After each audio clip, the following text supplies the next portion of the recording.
Salut la famille, j'espère que vous allez bien, j'espère que vous êtes en forme. Ici le docteur Idriss Safak, j'espère que vous passez une bonne semaine de trading et que ça se passe plutôt de manière excellente. Donc voilà, pour le compte de cette nouvelle vidéo qu'on va produire ensemble, on va parler des prédictions du mois de juillet. Vous vous rappelez que avant le début du mois de juin, j'avais fait des prédictions concernant le mois de juin, c'est-à-dire produire les tendances principales qui vont se manifester tout au long du mois en réalité. Et justement, il se trouve qu'on a fait de très belles estimations pendant ce mois-là. Donc, je vais peut-être faire d'abord un petit recap à ce niveau pour que vous puissiez avoir l'idée de ce qu'on s'était dit. Et justement, après ça, on va bien sûr aller maintenant voir quelles sont les prédictions qu'on va avoir pour le compte du mois de juillet qui arrive dans quelques jours seulement. Déjà, rappelez-vous que si vous n'avez pas regardé cette vidéo concernant la prédiction du mois de juin, même celle du mois de mai, allez y regarder, vous allez certainement comprendre pourquoi je fais ces vidéos-là.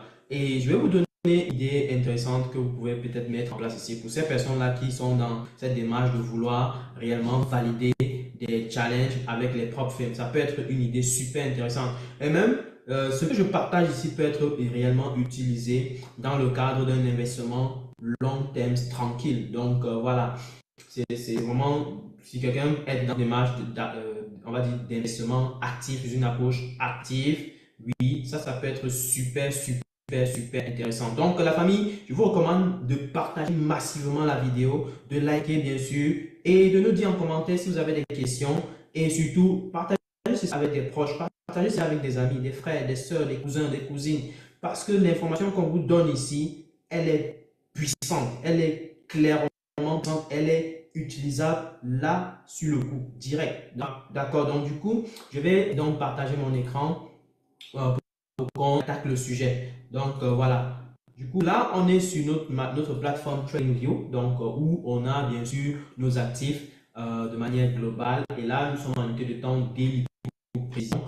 Et justement, vous vous rappelez, pour le mois de mai dernier, enfin pour le mois de juin qui tire à sa fin déjà, nous avons fait plusieurs prédictions concernant les indices, en l'occurrence ici le Nasdaq, n'est-ce pas? Le Nasdaq, le DAX, n'est-ce pas? Et on a également parlé du US 30, vous vous rappelez? Donc, je vous recommande d'aller voir la vidéo. Peut-être je vais pointer la vidéo en commentaire, en premier commentaire ou alors en deuxième commentaire, ou encore peut-être pointer ça quelque part sur la chaîne. Donc, vous aurez juste à cliquer dessus pour aller regarder de fond en comble. Ok?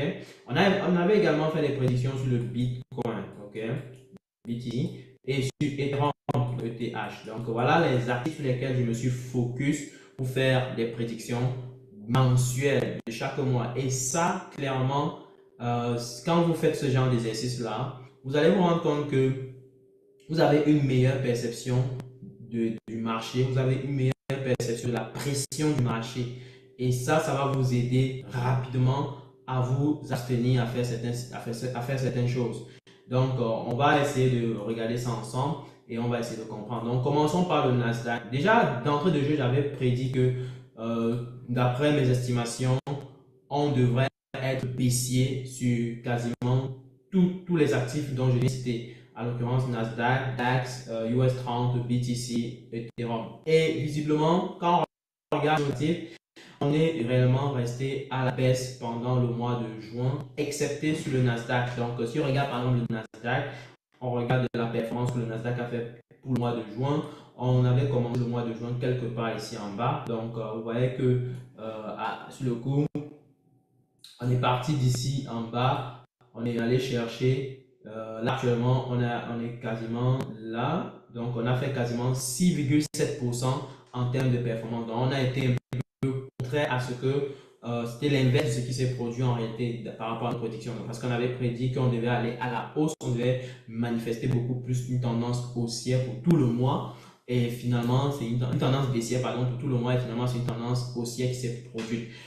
Alors, pour quelle raison est-ce que Nasdaq a finalement produit la tendance haussière? C'est tout simplement parce qu'on avait des annonces spéciales concernant Nvidia. Là, je vais citer uniquement Nvidia, mais il y a également d'autres entreprises qui font partie des FANG, donc des plus grosses entreprises technologiques aux États-Unis, qui ont explosé en termes de earnings. Donc, ce qui a fait que le Nasdaq a été massivement influencé. Vous vous rappelez que le Nasdaq représente les 100 plus grosses entreprises dans la technologie aux États-Unis. Donc, du coup, si Nvidia, si Google, si Microsoft, si Apple explose à la hausse, ça c'est sûr que ça va tirer le Nasdaq à la hausse puisque c'est un indice qui est calculé comme une moyenne sur ces différentes actions-là. Ok, donc ça va tirer forcément. Donc voilà pourquoi le Nasdaq est allé à la hausse. Donc ça c'est plutôt intéressant. Maintenant, quand on regarde le Dow Jones, n'est-ce pas, c'est-à-dire le US 30, on va se rendre compte qu'on a finalement manifesté une légère hausse, ok, une légère hausse par rapport à ce que on avait espéré. Donc, rappelez qu'on avait dit une baisse, mais finalement, qu'est-ce qui s'est passé? Si on regarde nos tendances, dans le 31 mai, on était là. Donc, on a terminé le marché ici. Donc, du coup, vous voyez qu'on a fait une légère hausse, vraiment très petite, de pratiquement 1%. Ok? Donc, le US 30 a certes évolué, mais on peut bien voir évoluer à la hausse, mais c'était vraiment minime parce que pendant quasiment une bonne partie du temps, on était massivement baissier sur le US 30. Il n'y a que quelques jours où le US 30 a tenté de faire une reprise et là, du coup, finalement, on voyait qu'on est en train de pousser encore vers le bas. Ça se peut, d'ici à demain encore, on va avoir un US 30 qui va chuter et donc, du coup, finalement, on va terminer le mois en baisse. Donc, de manière globale, on va dire qu'on n'a pas été très bon en termes de prédiction sur le US 30. C'est correct, donc pas de souci sur ce coup-là. Mais de base, on a pu percevoir pendant tout le mois de juin, en tout cas pour ceux qui ont tradé le US 30, je pense que beaucoup ont pu percevoir beaucoup de pression baissière si on va dans les détails du graphique. Ok, donc ça c'est un autre point. Maintenant pour le DAX particulièrement, on a été baissier. Donc si on tape le DAX là, on va se rendre bien compte que le DAX a été plutôt baissier pendant quasiment tout le mois. Donc on était parti bien haut là vers le 31 mai, c'est là. Ok, ici. Donc, tu es parti de ce niveau et là, actuellement, on se retrouve là en bas. Donc, on a fait quasiment une de 2%. Ok, donc avec le DAX. Donc, du coup, c'est plutôt assez intéressant. Donc, vous pouvez quand même voir qu'il y a une grosse période actuellement. On est en train de faire comme une correction. Est-ce que ce sera une correction pour baisser ou alors ce sera une remontée? On va voir tout à l'heure.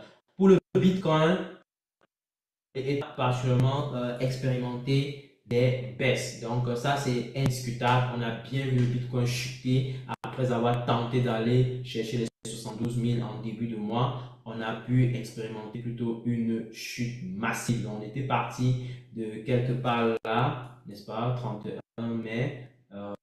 Et là, du coup, on se retrouve quelque part là. Donc, on a fait en réalité une baisse de quasiment 10% avec le Bitcoin jusqu'ici, jusqu'aujourd'hui. Donc, on n'oublie pas que les choses continuent. Nous sommes actuellement, au moment où je tourne la vidéo, nous sommes le 27.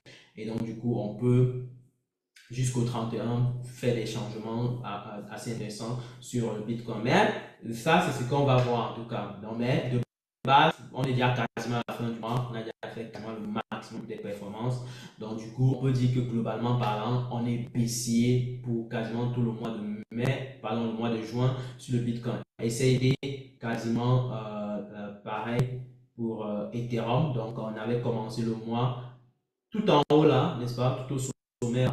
Et finalement, là, on est en train de terminer le mois quelque part en bas. Donc, on a fait quasiment une chute de 11%. Ok, donc, c'est ce qui est intéressant à savoir. Donc, voilà. Donc, finalement, sur les 5 actifs qu'on a dû analyser et faire des prédictions, on a eu 3 actifs qui ont respecté les tendances qui ont été identifiées selon notre stratégie de repérage des tendances mensuelles. Et on a 2 actifs qui n'ont pas respecté, mais dont on a quand même vu, on a un actif qui n'a carrément pas respecté. Il s'agit du Nasdaq parce que c'était l'effet. Et à côté de ça, on a le Dow Jones qui a plus ou moins, on va dire plus ou moins respecté parce qu'à la base, on est actuellement un peu à la hausse, mais on a vu clairement de grosses pressions baissières qui se sont manifestées pendant quasiment tout le mois de mai lorsqu'on essayait de trader en swing ou en ou en intraday. Donc, il y avait véritablement une véritable pression sur le marché à la baisse. Donc, ça, c'est pour le récap pour le mois de juin. Maintenant, en ce qui concerne le mois de juillet, qu'est-ce qu'on anticipe? Moi, personnellement, d'après mes analyses, je reviens sur mon tableau de bord, n'est-ce pas? D'après mes analyses, je m'attends à ce qu'on ait clairement une hausse, n'est-ce pas, sur le Nasdaq, pardon, sur le DAX. Donc là, pour vous donner une idée, moi, je base principalement sur une approche d'analyse des saisonnalités sur les indices. Et une fois que j'ai identifié les saisonnalités, je peux maintenant identifier comment est-ce que le mois 2020, enfin le mois de juillet 2024 va se comporter comparé aux autres années antérieures sous les mêmes conditions. Attention, donc il y a ce paramètre sous les mêmes conditions qui est important. Dans les mêmes conditions, c'est quoi? C'est identifier par exemple les années où on a eu des élections présidentielles, les années où on sortait de crise, les années où on avait par exemple, par exemple quoi d'autre. Donc il y a d'autres éléments en tout cas que je considère qui sont utiles pour pouvoir analyser, n'est-ce pas, la prédiction que je donne, n'est-ce pas, aux actifs que j'ai ici sur la main. Donc, à l'occurrence ici, basé sur ces différents points-là, pour ne pas vous fatiguer avec les formules mathématiques, on va tout simplement dire que, sachant que la majorité de temps, pour les années présidentielles et de manière globale, de manière confuse, on s'attend à principalement un mois de juillet haussier. Moi, je vais dire que le DAX a des fortes chances, n'est-ce pas, d'être haussier. Donc, du coup, voilà pourquoi j'ai mis du vert ici. Donc, je m'attends à une prédiction haussière sur le DAX. OK? Pour le Nasdaq, c'est pareil. Je m'attends à une prédiction haussière. Donc, pour le mois de juillet, vous pouvez voir que le mois de juillet, depuis quasiment 2010, on a expérimenté des mois de juillet qui ont toujours été positifs sur le Nasdaq. Donc, là, déjà, ça peut déjà attirer votre attention. Donc, du coup, pour moi, je m'attends à ce que le mois de juillet soit purement haussier sur le Nasdaq. Alors, pour le US 30, c'est quasiment pareil. Donc, justement, par un effet de saisonnalité, on se rend compte qu'on a expérimenté, dans la majorité des cas, des hausses sur le US 30. Donc, déjà, d'autant plus que pendant le mois de juin, on a fait plutôt des chutes. Il faut s'attendre à ce que, ou alors des corrections, il faut s'attendre à ce que le mois de juillet nous manifeste plutôt des tendances haussières. OK? Et à l'occurrence, pour le Bitcoin, ce sera pareil. Justement, moi, j'essaie de regarder le Bitcoin. D'après mes analyses, j'essaie de regarder le Bitcoin en comparaison avec le mois de juillet 2020 ou encore le mois de juillet 2020 principalement. Donc, du coup, sachant que au mois de juillet, par exemple 2020, on a expérimenté une hausse de 23%. Donc, moi, je m'attends à une hausse assez importante pour le mois de juillet 2024. Donc, voilà. Et en fin de compte, pour le mois, pour Ethereum, on va s'attendre bien sûr en similarité avec ce que on a eu en juillet 2020. En 2020, juillet 2020, avec Ethereum, on s'attend également à ce qu'on ait une explosion. Donc, sachant que je trouve beaucoup plus de similarités entre l'année 2024 et l'année 2020. Donc, pour moi, la prédiction du mois de juillet 2024 va être similaire à celle qu'on a obtenue au mois de juillet 2020. Donc, conclusion, on s'attend à une tendance plutôt haussière sur Ethereum. Basé sur ces stratégies, basé sur ces informations, comment est-ce que moi, personnellement, je peux... Ça, c'est la question que je peux me poser, n'est-ce pas? Par exemple, je peux dire, bon, si c'est que j'ai un challenge que je dois valider, supposons, donc là, j'ai un challenge, supposons que j'ai un challenge que je dois valider, je peux donc me dire, bon, ok, sachant que le Bitcoin, j'estime qu'il va aller à la hausse pendant le mois de, disons, le mois de juillet, alors, ce que je peux faire, je prends un trade en estimant un trade tout au début du mois. Donc, ou alors je paye mon challenge et je m'inscris pour le challenge avant le début du mois et je me prépare à me positionner sur le marché dès le début du mois ou bien même un jour à l'avance avant le début du mois.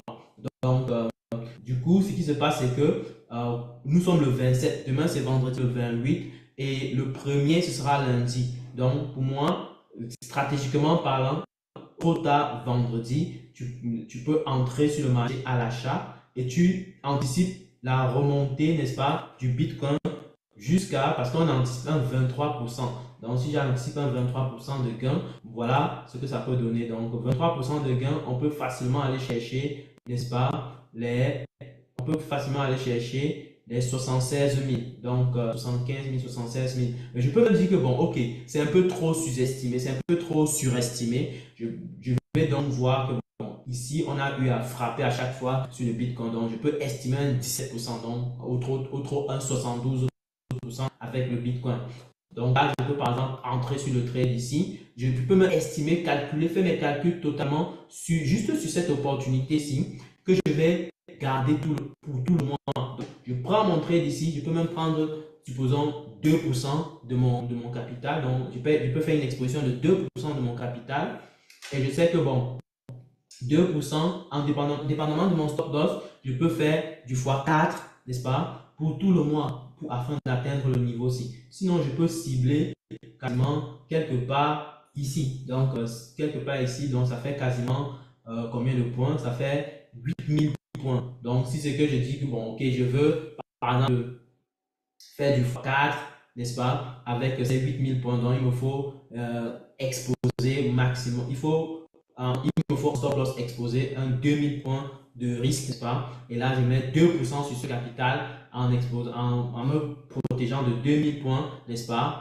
Donc, ce reward sera de x4. Donc, si je prends par exemple mon outil risk reward qui est ici, n'est-ce pas? On va mesurer ensemble. Donc, si par exemple, je prends donc ça, c'est carrément un seul trade où je sais que je vais exposer 2% de mon capital, ok? 2% de mon capital. Je sais que je vais rouler ça sur le mois, ok? Je vais rouler ça sur le mois et mon objectif c'est d'aller chercher les 70 000, ok? Donc là, je fais du x4, n'est-ce pas? Donc je suis protégé et je mets 2% d'exposition sur ce trade et je sais que je peux faire 8% en termes de gain. Donc voilà par exemple mon trade du mois. Donc c'est terminé et ça, j'ai fait beaucoup d'argent. Donc j'ai pas besoin j'ai pas besoin de venir me casser la tête à dire que je vais trader que je prends des trades à gauche à droite sans me casser en me cassant la tête tous les jours. Donc un seul trade, ça te fait un bon mois. Un bon trade bien analysé, une opportunité bien analysée, bien calculé, tout peut te faire déjà un mois. Donc, tu n'as pas besoin de trader tous les jours. Ça, je le dis toujours. Donc, les gens qui viennent parfois vous faire croire que non, tu dois botter le marché tous les jours. Attention, il faut vraiment faire attention. Pareil pour Ethereum. Là, par exemple, on est en train de manifester une belle pression haussière sur Ethereum. Je fais exactement la même estimation. Je peux décider, bon, ok, je prends un trade sur Ethereum, n'est-ce pas? Je sais que je vise du 4 quasiment. Donc, en visant le all-time high ici, là. Donc, je peux faire facilement du x4, n'est-ce pas? Ou alors, je peux même combiner Ethereum et Bitcoin dans mes prises de position pour diversifier un peu en termes de prise de risque, n'est-ce pas? Parce que parfois, il y aura des périodes où Ethereum est en train de foncer rapidement à la hausse et Bitcoin ralentit, ou alors vice-versa, c'est-à-dire Bitcoin est en train de foncer rapidement à la hausse et Ethereum ralentit. Donc, ce qui fait que on veut pas on veut pas tomber dans le scénario où, par exemple, les deux commencent à foncer plutôt à la baisse et ça me fait perdre le maximum parce que, en général, quand je diversifie comme ça, je sais que stratégiquement parlant, l'un va peut-être aller beaucoup plus vite que l'autre, c'est vrai en termes de hausse, mais aussi c'est vrai en termes de chute. Donc, s'il arrive que je prenne des trades, supposons de 1%, des expositions de 1% sur Bitcoin, 1% sur Ethereum, je sais que bon, ok, s'il arrive qu'on chute, peut-être Bitcoin va peut-être chuter beaucoup plus vite que Ethereum, ou alors Ethereum va chuter beaucoup plus vite que Bitcoin. Donc, ça va me protéger en termes de risque. C'est ça qui est intéressant. En tout cas, moi, c'est ma perception du marché. Ok. Maintenant, c'est pas une question, c'est pas un conseil en investissement. Vous devez toujours faire vos analyses de manière stratégique et de pouvoir prendre les opportunités de manière excellente. Ok. Voilà. Donc, ça, c'est par exemple une opportunité simple, basique. Et le plus important maintenant ici sera de pouvoir tenir à long terme sur l'opportunité. Tenir à long terme parce que pendant la montée, pendant le mois de juillet, ça peut faire beaucoup d'aller retours. Donc, on peut avoir un prix qui fait vraiment du n'importe quoi. C'est-à-dire le prix monte comme ça, il tourne, après il redescend, après il monte, après il redescend, après il monte, après il redescend, après il monte, après encore, il descend encore, avant de monter finalement pour aller chercher le TP. Donc, il ne faut pas s'attendre à une ligne droite. Ok? Maintenant, c'est toi qui dois être capable. Si ton mental n'est pas capable de tenir sur tout le mois avec tous ces allers-retours, tu dois en principe trouver un moyen de sécuriser tes positions en cours de chemin. Donc, voilà, c'est ça la stratégie. Maintenant, il y a encore d'autres stratégies que je peux partager. Bon, sachant que la vidéo, je voudrais qu'elle soit trop longue, on pourra en parler certainement plus tard. Donc, dis-moi en commentaire si tu as aimé ce que je viens de partager et bien sûr, surtout, like la vidéo, partage au maximum et surtout, ce sera un plaisir de voir que vous ayez fait au moins 200 partages sur ce type de vidéo aussi. Donc voilà, je vous laisse sur ce point. Portez-vous bien. On se dit à très bientôt pour une prochaine vidéo. Peace.